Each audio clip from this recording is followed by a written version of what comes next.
నమస్తే విశ్లేషణాత్మక వార్తల సమాహారం శ్రీకాంత్ కేబుల్ వి న్యూస్ కి స్వాగతం. నేను జయ. బులెటిన్ల ముందుగా హెడ్లైన్స్. ఆగస్టు 1 నుంచి 17 వరకు పిల్లలకు తట్టు పొంగు టీకాల కార్యక్రమం. ఈ కార్యక్రమంలో నిర్లక్ష్యం వహిస్తే కఠిన చర్యలు తప్పవని అధికారులను హెచ్చరించిన కలెక్టర్. నగరానికి చేరుకున్న ఏఐఎస్ఎఫ్ ఏఐవైఎఫ్ లాంగ్ మార్చ్. కేంద్రంలో రాష్ట్రంలోనూ మతోన్మాద శక్తులు విలయతాండవం చేస్తున్నాయని ఆరోపణ.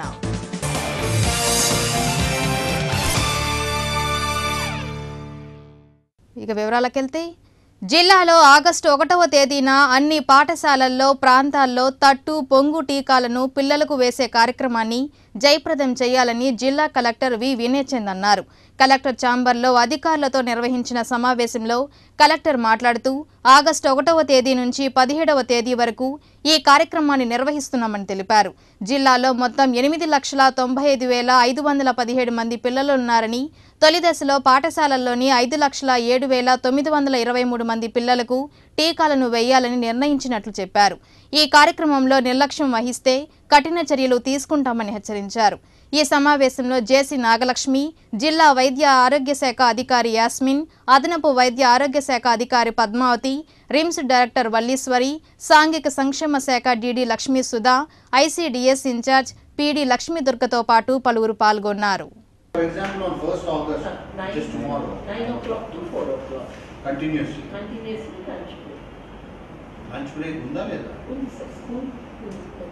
No, but 9 to 4 అంటే మన మధ్యలో లంచ్ బ్రేక్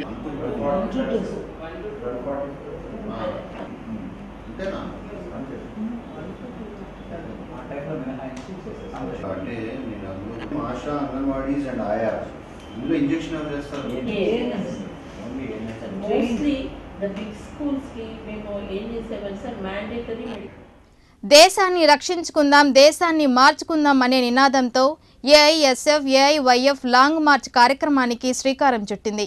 జూలై 15 నుంచి సెప్టెంబర్ 12 వరకు ఈ యాత్ర కన్యాకుమారి నుంచి పంజాబ్లోని భగత్ సింగ్ స్మారక స్తూపం వరకు సాగుతుందని యాత్రలో పాల్గొన్న బృందం తెలిపింది. దీనిలో భాగంగా లాంగ్ మార్చ్ ఒంగోలుకు చేరుకుంది. లాంగ్ మార్చ్ బస్సు యాత్రకు ఏఐఎస్ఎఫ్ ఏఐవైఎఫ్ సిపిఐ నాయకులు బ్రహ్మరథం పట్టారు. విద్యార్థులు, యువత అధిక సంఖ్యలో కలెక్టరేట్ వద్దకు చేరుకొని ర్యాలీ చేపట్టారు. ఈ ర్యాలీ చర్చి సెంటర్ నుంచి అద్దెంగ్ బస్టాండ్ వద్దకు చేరుకుంది. దారి పొడవునా ర్యాలీకి సిపిఐ నాయకులు బ్రహ్మరథం పట్టారు. దేశంలో, రాష్ట్రంలో మతోన్మాద శక్తులు విలయతాండవం చేస్తున్నాయని లాంగ్ మార్చ్ ప్రతినిధులు పేర్కొన్నారు. భవిష్యత్తు ప్రశ్నార్థకంగా తయారైందన్నారు. ఇప్పటికైనా ప్రభుత్వాలు స్పందించి ఎన్నికల్లో ఇచ్చిన హామీలు నెరవేర్చాలని కోరారు. ఈ కార్యక్రమంలో అఖిల భారత యువజన సమాఖ్య ప్రధాన కార్యదర్శి తన్నీరు సింగరకొండ, పర్చూరి కుమారి, సిపిఐ జిల్లా కార్యదర్శి కె అరుణ, ఎంఎల్ నారాయణ, పివిఆర్ చౌదరి, ఉప్పుటూరు ప్రకాశ్రావుతో పాటు పలువురు కమ్యూనిస్టు నాయకులు పాల్గొన్నారు.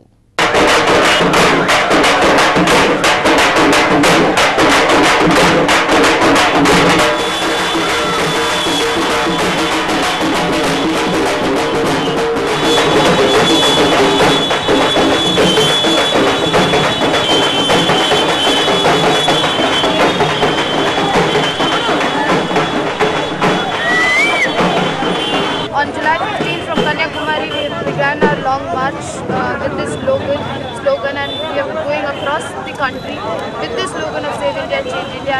As Comrade Valli also has explained that the kind of political situation that we are existing in, where there is an undeclared emergency, where people are being hunted down by the Hindu fascist forces, where Muslims are not safe, where Adivasis, women, minorities, different sections of the people, students, working class are not at all safe in this country. It becomes the need of the hour that the youth and students rise up to this challenge to fight these fascist forces and to defeat them. Mangamuru రోడ్లోని coffee cafe సెంటర్ను శాసన మండలి సభ్యులు శ్రీనివాసులరెడ్డి సందర్శించారు. Cafe ద్వితీయ వార్షికోత్సవాన్ని పురస్కరించుకొని ఏర్పాటు చేసిన కార్యక్రమానికి ఆయన ముఖ్య అతిథిగా విచ్చేశారు. ఒంగోలు నగరానికే కాఫీ కేఫ్ తలమానికమని మాగుంట కొనియాడారు. ప్రజాదరణ పొందుతున్న కేఫ్ మరింత అభివృద్ధి చెందాలని ఆకాంక్షించారు. అనంతరం కేఫ్లోని సభ్యులతో కాసేపు ముచ్చటించారు. ఈ కార్యక్రమంలో కేఫ్ నిర్వాహకులు గణేష్, కొల్లా మధు, ఐనాబతిని ఘనశ్యాం, బెల్లం సత్యం, కుసుమకుమారితో పాటు పలువురు పాల్గొన్నారు.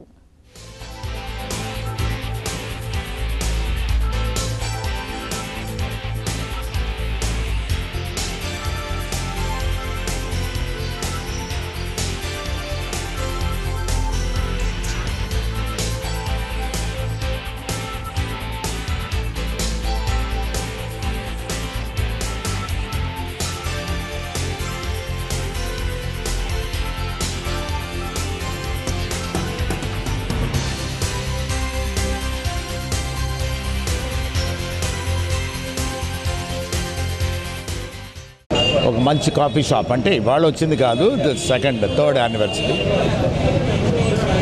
క్యాఫెసినో కాఫీ అనే పేరుతో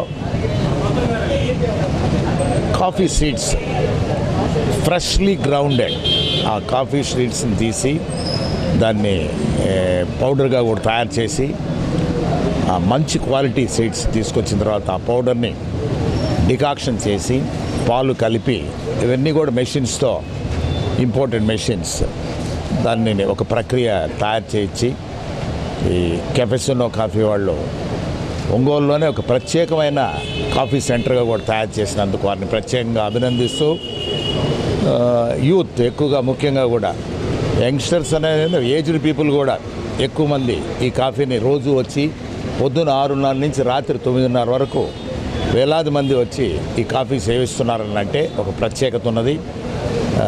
కొంత ఆలస్యంగా అయినా మేము వచ్చి వాళ్ళ కాఫీ సేవించిన దానికి చాలా సంతోషంగా కూడా భావిస్తూ ఉన్నాం. I wish them all the best. ఇంకా ఎక్కువగా సక్సెస్ఫుల్గా యానివర్సరీలు కూడా సెలబ్రేట్ చేసుకోవాలి. ఇటువంటి బ్రాంచెస్ ఇంకా ఎక్కువగా ఓపెన్ చేసేదాని కొరకు గణేష్ వారి మిత్ర బృందం, వారి ఓనర్ గారు శ్రీనివాస్ గారు ఉన్నారట, అందరికీ శుభాకాంక్షలు కూడా తెలుపుతున్నాం. I wish them all the best and have a good cup of coffee everyday everybody. Thank you.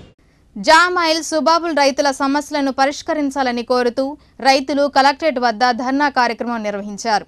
ఈ కార్యక్రమానికి ముఖ్య అతిథిగా మాజీ మంత్రి వడ్డె శోభనాధీశ్వరరావు హాజరయ్యారు. ఈ సందర్భంగా ఆయన మాట్లాడుతూ ప్రభుత్వం అడ్డదారిలో 143 జీవోను విడుదల చేయడం దారుణమన్నారు. ఈ జీవో ద్వారా జామాయిల్ సుబాబుల్ రైతులు నష్టపోతారని ఆవేదన వ్యక్తం చేశారు. రాష్ట్రం మొత్తం ఒకే ధర ఉండేలా ప్రభుత్వం కృషి చేయాలని కోరారు. ప్రకాశం, గుంటూరు, కృష్ణా జిల్లా రైతులకు ప్రభుత్వం బకాయి పడ్డ 13 కోట్లను వెంటనే విడుదల చేయాలన్నారు. ప్రకాశం జిల్లాలో పేపర్ పరిశ్రమను పెట్టినట్లయితే సుబాబుల్, జామాయిల్ రైతులకు గిట్టుబాటు ధరలు వస్తాయని ప్రభుత్వం ఆ దిశగా ఆలోచించాలని కోరారు. జామాయిల్, సుబాబుల్ ధరలు జిల్లాకో రేటును తీవ్రంగా వ్యతిరేకిస్తున్నట్లు ఆయన తెలియజేశారు. ధరలు అమలు కావడం లేదు, ఆ ధరలే అశాస్త్రీయము, అవి కూడా అమలు కావడం లేదు. వెంటనే తగిన చర్యలు తీసుకోవాలి. జిల్లాకు మధ్యన వేరువేరుగా ధరలు ఉండటం, అట్లాగే జామాయిల్కి పైన అత్యంత రైతులు తీసేయాలి, వాళ్ళకి ఇవ్వాలి అనేటటువంటి విషయాల్లో చాలా అన్యాయము, ఇంకా దీన్ని సరిచేయాలని చెప్పి వారందరూ కూడా కలెక్టర్ ద్వారా రాష్ట్ర ప్రభుత్వానికి విజ్ఞప్తి చేస్తానికి ఈరోజు ఈ కార్యక్రమం తీసుకోవడం జరిగింది. ఈ సందర్భంగా ఇక్కడ ఈ ధర్నా కార్యక్రమాన్ని ఆర్గనైజ్ చేసినటువంటి చుండూరు రంగారావు గారు, అట్లాగే ఇక్కడ మిత్ర బృందం, వివిధ పక్షాలకు చెందిన రైతు సంఘాల ప్రతినిధులు. చంద్రన్న సంచార చికిత్సలో పనిచేస్తున్న ఉద్యోగస్తుల న్యాయమైన సమస్యలను పరిష్కరించాలని కోరుతూ కలెక్టరేట్ కార్యాలయం దగ్గర రిలే నిరాహార దీక్షను చేపట్టారు. ప్రభుత్వం విడుదల చేసిన 151 జీవో ప్రకారం వేతనాలను పెంచాలని వారు డిమాండ్ చేశారు. అక్రమ బదిలీలు, తొలగింపులు మానుకోవాలన్నారు. చంద్రన్న సంచార చికిత్సా పథకాన్ని రాష్ట్ర ప్రభుత్వమే నిర్వహించాలని డిమాండ్ చేశారు. చికిత్సా వాహనంలో ఎల్లప్పుడూ మందులు, ల్యాబ్ కెమికల్స్ ఉంచాలన్నారు. ఈ కార్యక్రమంలో ప్రసాద్, మురళి, హరి, బాలకృష్ణ, ఎస్కే ఫైర్, శేషగిరి, రవీంద్రబాబుతో పాటు పలువురు ఉద్యోగస్తులు పాల్గొన్నారు. మేము గత 2016, 2008 నుంచి 9 సంవత్సరాలుగా ఈ చంద్రన్న సంచార్చిక మొబైల్ హెల్త్ యూనిట్లో గ్రామాన తిరిగి ప్రజలకు సేవ చేస్తున్నాము. దీర్ఘకాలిక వేళతో ఉన్న ముసలి వాళ్ళకి, పెద్దవాళ్ళకి, జ్వరము, గర్భిణీలకి, బాలింతలకు నెల సరిపడా మందులు ఇస్తూ ఉన్నాము. దీంట్లో ల్యాబ్ టెక్నీషియను, ఫార్మసిస్టు, డాక్టర్ గారు, నర్సు, స్టాఫ్ నర్సు అందరూ ఉన్నారండి, వాచ్మెన్. గత 2008 నుంచి మేము పనిచేస్తూనే ఉన్నాము. అప్పటి నుంచి మాకు కనీస వేతన చట్టం జీవో నెంబర్ 3 అమలు చేశారు ఆల్రెడీ. అదే కనీస వేతన చట్టం ఆ జీవో నెంబర్ 3 బదులు మన తెలుగుదేశం గవర్నమెంట్ వచ్చిన తర్వాత ఆ జీవో 151 కనీస వేతన చట్టంగా ఆంధ్రప్రదేశ్లో ఇంప్లిమెంట్ చేయడానికి జీవో ఇచ్చారు 2016 ఆగస్టు 8వ తారీఖు. అప్పటి నుంచి మళ్ళీ ఆగస్టు నెల రేపు వస్తుంది, ఎప్పుడు సంవత్సరం అవుతుందండి. కనీస వేతనాలు కాంట్రాక్ట్ అవుట్సోర్సింగ్ వాళ్ళకి 151 ప్రకారం ఇస్తామని జీవో ఇచ్చి ఇంతవరకు క్లారిటీ లేదు. వైద్య ఆరోగ్య శాఖలో జీవో నెంబర్ 3 ప్రకారం కనీస వేతనం ఆల్రెడీ మేము తీసుకుంటున్నాం. ఆ జీవో నెంబర్ 3 బదులు 151 ఇచ్చారు కదా, ఆ 151 మాకు అమలు చేయమని అడుగుతున్నాము. పలు దఫాలుగా అడిగాము, ప్రభుత్వం కొంచెం స్పందించట్లేదు ఇంతవరకు. నిన్న ప్రిన్సిపల్ సెక్రటరీ గారు కొంచెం స్పందించినట్టు తెలుస్తుంది. ఈ తెలుగుదేశం ప్రభుత్వమే మా సమస్యలు పరిష్కరిస్తున్న నమ్మకం ఉంది. కానీ ఇంకా సంవత్సరం తాడు దీన్ని పట్టించుకోలేదనే బాధతోటి నెలలో 2 రకరకాల నిర్ధారణ దీక్షలు చేస్తూ ఉన్నాము. సమాన పనికి సమాన వేతనం ఇవ్వాలని మెయిన్ డిమాండ్ అండి. 151 జీవో అనేది అమలు చేశారు, కానీ వైద్య ఆరోగ్య శాఖలో మాత్రం నిర్లక్ష్యం అనేది వ్యవహరిస్తుంది గవర్నమెంట్. మెయిన్ దానికి నిరసనగా రిలే నిరాహారదీక్షలు 2 రోజులు స్టేట్ కమిటీ పిలుపునిచ్చింది కాబట్టి మేము ప్రకాశం జిల్లాలో మేము నిర్వహిస్తున్నామండి. ఈ 2 రోజులు మాకు మెయిన్ 151 జీవో అమలు చేయాలని తక్షణమే అమలు చేయాలని కోరుకుంటున్నాం. సంక్షేమ వసతి గృహాల్లో విద్యార్థులు ఎదుర్కొంటున్న సమస్యలను పరిష్కరించాలని కోరుతూ అఖిల భారత విద్యార్థి పరిషత్ ఆధ్వర్యంలో కలెక్టర్ కార్యాలయాన్ని ముట్టడించారు. రేషనలైజేషన్ పేరిట మూసివేసిన వసతి గృహాలను తిరిగి ప్రారంభించాలని డిమాండ్ చేశారు. శిథిలావస్థకు చేరుకున్న వసతి గృహాలు ఆధునీకరించి మౌలిక వసతులు కల్పించాలని కోరారు. జిల్లాలోని ప్రభుత్వ హాస్టళ్లను ఒక్క అధికారి కూడా పర్యవేక్షించకపోవడం బాధాకరమని ఏబీవీపీ నాయకులు మండిపడ్డారు. వార్డెన్ పోస్టులను వెంటనే భర్తీ చేసి వార్డెన్లను విద్యార్థులకు అందుబాటులో ఉండే విధంగా చర్యలు చేపట్టాలన్నారు. దీర్ఘకాలికంగా బకాయి పడ్డ మెస్ ఛార్జీలు, ఉపకార వేతనాలను చెల్లించాలని కోరారు. ఈ కార్యక్రమంలో ఏబీవీపీ జిల్లా కన్వీనర్ సురేంద్ర, శ్రీకాంత్, సాయి తేజ, మూర్తి, సాయి, నాగార్జున, వినయ, శివ, రాఘవ, కిషోర్, బాలుతో పాటు పలువురు ఏబీవీపీ నాయకులు, విద్యార్థులు పాల్గొన్నారు.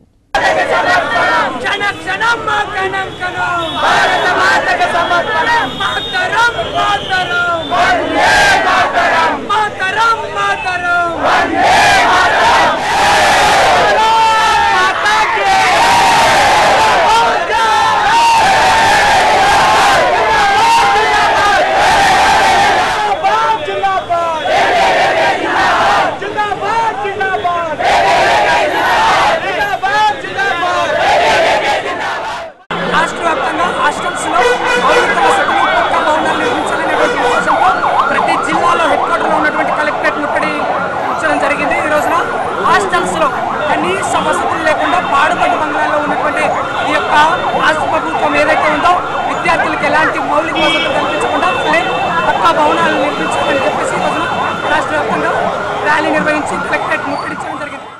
ఇప్పుడు సంక్షిప్త వార్తలు చూద్దాం. లాయర్పేట రైతు బజార్లో లయన్స్ క్లబ్ ఒంగోలు సిటిజన్స్ ఆధ్వర్యంలో పర్యావరణం పరిరక్షణ కార్యక్రమాన్ని క్లబ్ అధ్యక్షులు బొమ్మల శ్రీనివాసరావు నిర్వహించారు. ఈ కార్యక్రమానికి ముఖ్య అతిథిగా జెడ్పీ చైర్మన్ ఈదర హరిబాబు హాజరయ్యారు. ఇది చాలా మంచి కార్యక్రమమని, ప్లాస్టిక్ సంచులు, గ్లాసులు నిషేధానికి తాను కట్టుబడి ఉంటానని, జిల్లా పరిషత్ పాఠశాలలో ఈ నిషేధం అమలు అయ్యేటట్లు చూస్తానని ఈదర హరిబాబు తెలిపారు. తథాగత్ బోధివర్మ ఇంటర్నేషనల్ మార్ట్స్ ఆర్ట్స్ సంస్థ వారు నెల్లూరులో నిర్వహించిన కరాటే, కుంఫు పోటీలలో ఒంగోలు, సంతపేట ఆదినారాయణ ఇంగ్లీష్ మీడియం విద్యార్థులు 3 బంగారు పతకాలు, 4 వెండి పతకాలు గెలుచుకున్నారు. ఈ సందర్భంగా అభినందన సభ ఏర్పాటు చేసి విజేతలను అభినందించారు. ఇవి బులెటిన్ విశేషాలు. మరిన్ని వార్తలతో మరో బులెటిన్లో కలుద్దాం. Until then, keep watching Srikanth Cable V Channel.